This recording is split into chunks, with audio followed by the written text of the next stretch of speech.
जी अस्सलाम वालेकुम dear students, आज हम चैप्टर नंबर 2 का नेक्स्ट टॉपिक स्टार्ट करने जा रहे हैं, that is structure of bacteriophage. सबसे पहले तो हमें पता होना चाहिए कि हम बैक्टीरियोफेज को बैक्टीरियोफेज क्यों कहते हैं। बैक्टीरियोफेज बेसिकली एक वायरस है, वायरस की ही एक किस्म है, लेकिन उसका नाम हमने बैक्टीरियोफेज क्यों रखा, उसकी रीजन ये है कि बैक्टीरियो का मतलब है बैक्टीरिया और फेज का मतलब है ईट कर जाना या अटैक करना। तो चूंकि ऐसे वायरसेस जो कि बैक्टीरिया के ऊपर अटैक करते हैं, अटैक ऑन बैक्टीरिया, तो ऐसे वायरसेस को जो कि बैक्टीरिया के ऊपर अटैक करते हैं, साइंटिस्ट ने उनका नाम ओवरऑल बैक्टीरियोफेज रखा हुआ है। They are called as bacteriophages. Those viruses that attack on bacteria, that eat bacteria, they are called as bacteriophages। उसके बाद एग्जाम्पल जो आपकी बुक के अंदर कोट की हुई है, that is एक बैक्टीरिया है, उसका नाम है E coli. E coli it is a bacteria, और इस बैक्टीरिया को ईट करने वाला एक वायरस है, या जिसको हम बैक्टीरियोफेज भी कह सकते हैं, that is called as T phage. ठीक है, what is T phage? T phage is basically a bacteriophage that eats E. coli। E. coli एक बैक्टीरिया है, यानी कि E. coli बैक्टीरिया को खाने वाला जो बैक्टीरियोफेज है उसको T फेज कहा जाता है। ये एक एग्जांपल है जो कि आपकी बुक के अंदर बताई हुई है। अब अगर हम इसी T फेज की बात करें तो T फेज की मल्टीपल टाइप्स होती हैं। तो आपकी बुक के अंदर T4 का जो है ना वो जिक्र किया हुआ है। ठीक है जी, अगर हम बात करें T4 की, वैसे तो T2 भी बहुत इंपॉर्टेंट है, वो भी बैक्टीरिया के ऊपर अटैक करता है, वो भी बैक्टीरिया की कॉलोनी को डिस्ट्रॉय करता है, लेकिन T4 भी बहुत ज्यादा इंपॉर्टेंट है जो कि ई कोलाई के ऊपर अटैक करता है और within no time bacteria की पूरी कॉलोनी को जो है वो खराब कर देता है, खत्म कर देता है, डिस्ट्रॉय कर देता है और अपनी मल्टीपल कॉपीज जो है वो बना लेता है। अब ये T4 का स्ट्रक्चर क्या होता है, हमें इसके स्ट्रक्चर का पता होना चाहिए। तो डियर स्टूडेंट्स, T4 जो फेज है ये एक किस्म का ऐसा बैक्टीरियोफेज है जो कि डीएनए वायरस हम इसको कह सकते हैं। ठीक है जी, क्योंकि हमें पता है कि किसी भी वायरस के होने के लिए दो चीजों का होना जरूरी है। The first one is the genome, that में बी डीएनए, दैट में बी आरएनए, और दूसरी चीज उसके अराउंड कैप्सिड का होना या प्रोटीन कोड का होना बहुत ज्यादा जरूरी है।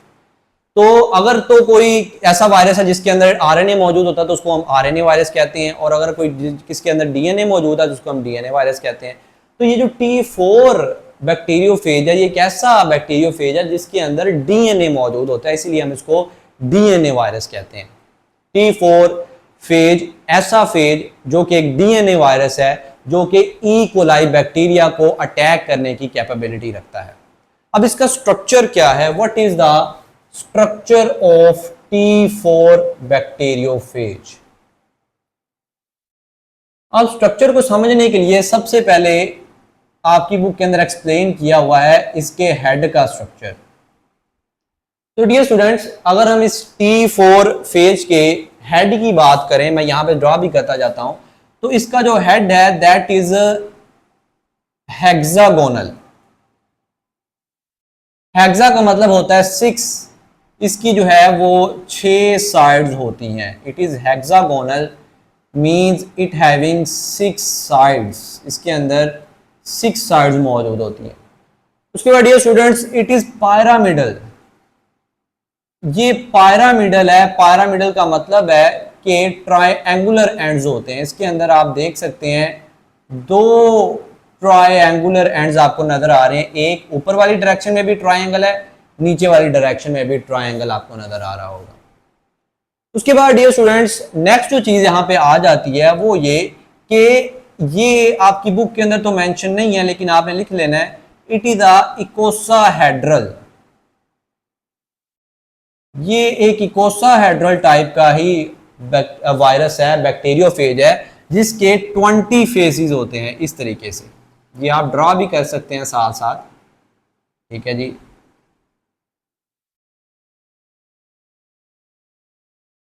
ये आप देख सकते हैं 1 2 3 4 5, 1 2 3 4 5।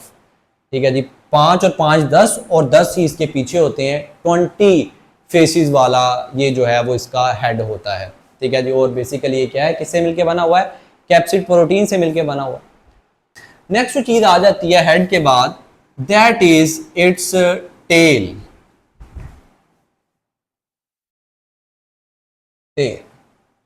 अगर हम इसकी टेल की बात करें तो डियर स्टूडेंट्स, बैक्टीरियोफेज या T4 फेज की टेल के दो पार्ट्स होते हैं। There are two parts of tail. The first one is inner core and the second one is outer sheath, ठीक है जी। अब इनर कोर क्या है और आउटर शीथ क्या है? हेड के बिल्कुल नीचे से जो है ना, यहां पे एक स्ट्रक्चर होता है जिसको आप नेक कहते हैं। नेक के बिल्कुल नीचे से एक ट्यूब नुमा स्ट्रक्चर जा रहा होता है नीचे, that is called as inner core. इसको इनर कोर का नाम दिया जाता है।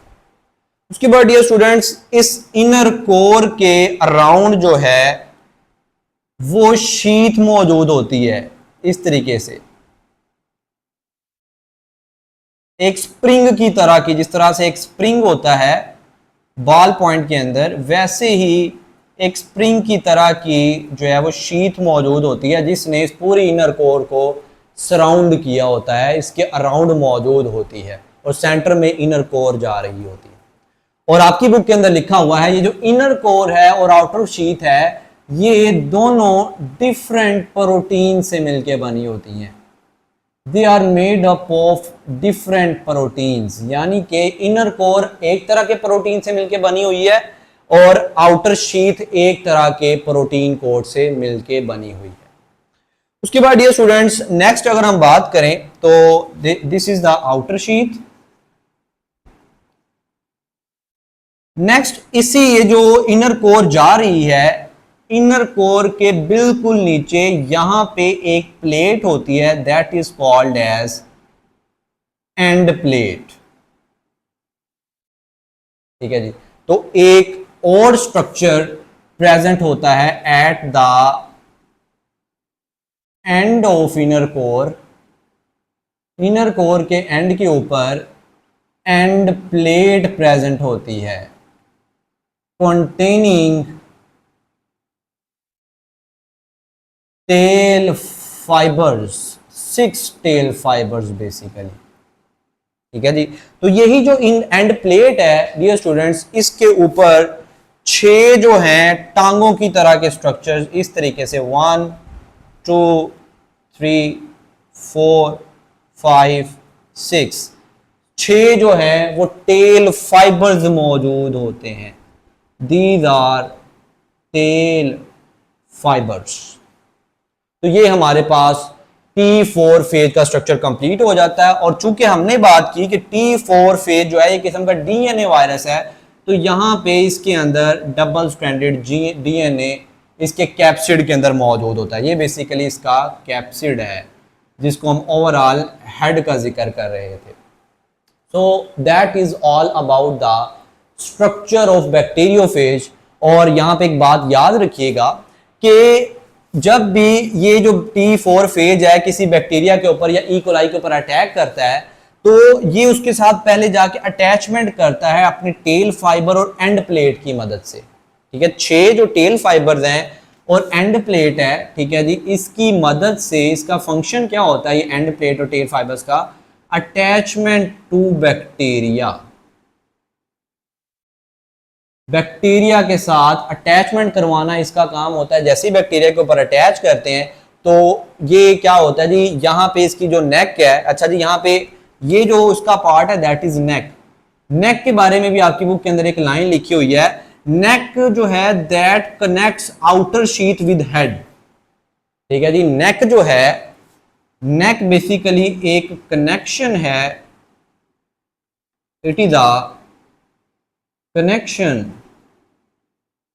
between head and outer sheath।